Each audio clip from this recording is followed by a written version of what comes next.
नमस्कार, मैं विवेक शर्मा।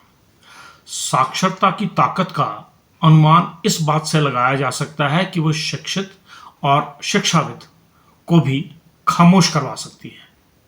हाल ही के दिनों में एनसीईआरटी यानी कि national council of the education research and training द्वारा प्रकाशित एक 9वीं कक्षा की सामाजिक विज्ञान की पुस्तक में आपातकाल 1975 एवं 77 के ऊपर एक खंड यानी कि चैप्टर शामिल किया गया है जो बच्चों को पढ़ाया जाएगा।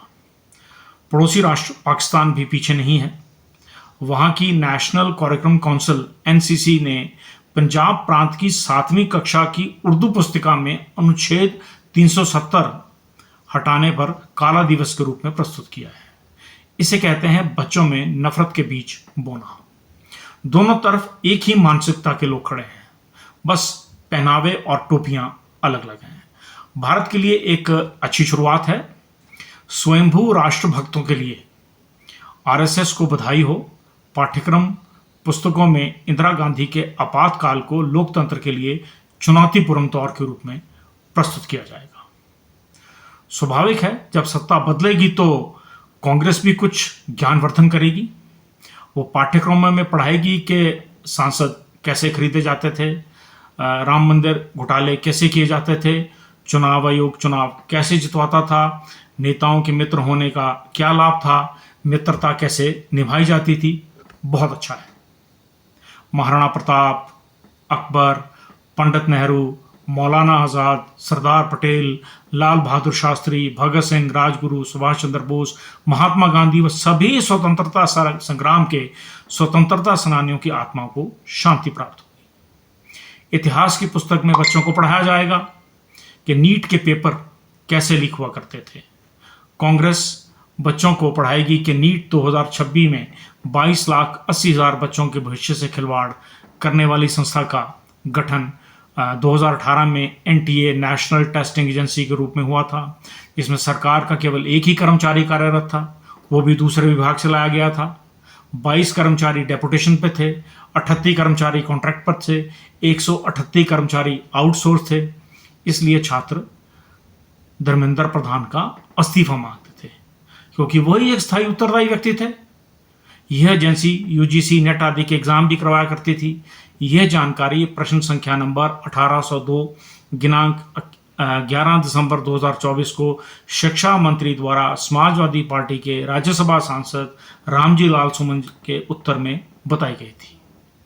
सामाजिक विज्ञान की पुस्तक में पढ़ाया जाएगा कि तृणमूल कांग्रेस के 20 सांसदों को खरीदने के लिए जो पैसा देना सुनिश्चित हुआ था, वो पैसा तृणमूल कांग्रेस के ही 440 करोड़ के चंदे में से वितरित करने की दृष्टि से तृणमूल कांग्रेस के खाते को सील कर दिया गया था। धार्मिक शिक्षा में पढ़ाया जाएगा कि क्या राजीव गांधी द्वारा अदालत में चुनौती ना देने पर 1 फरवरी 1986 को रामलला की पूजा और दर्शनों की सुविधा प्रारंभ हुई थी।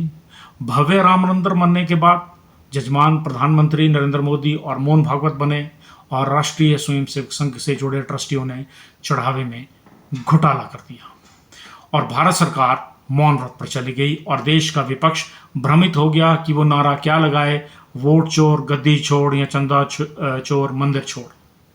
विधि विभाग यानी कि लॉ के विद्यार्थियों को बताया जाएगा कि राष्ट्रीय स्वयंसेवक संघ के प्रचारकों की स्थिति को ध्यान में रखते हुए नागरिकता के प्रावधानों में अनेक बार संशोधन किए गए।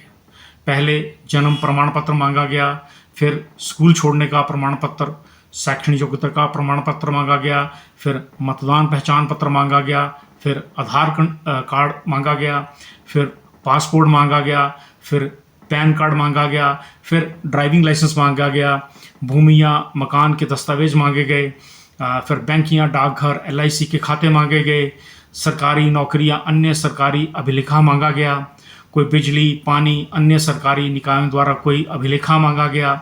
इसी विचार में खोई हुई सरकार ने अंत में निर्णय लिया कि भाजपा की सदस्यता को ही नागरिकता का प्रमाण पत्र माना जाएगा। नैतिक शिक्षा के अध्याय में कृष्ण सुदामा या दुर्योधन कर्ण की जगह औद्योगिक मित्रों की कहानियां सुनाई जाएंगी।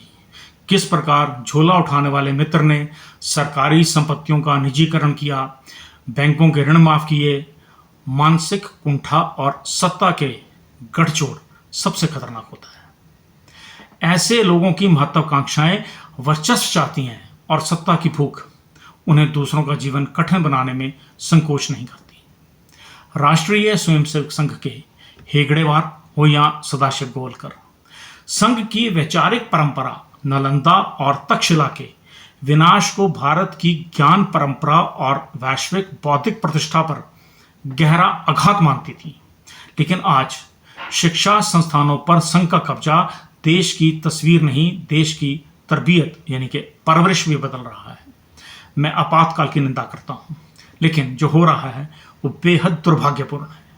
आज आरएसएस राष्ट्रीय स्वयंसेवक कम और राजनीतिक स्वार्थ साधना संघ अधिक हो गया है। नमस्कार।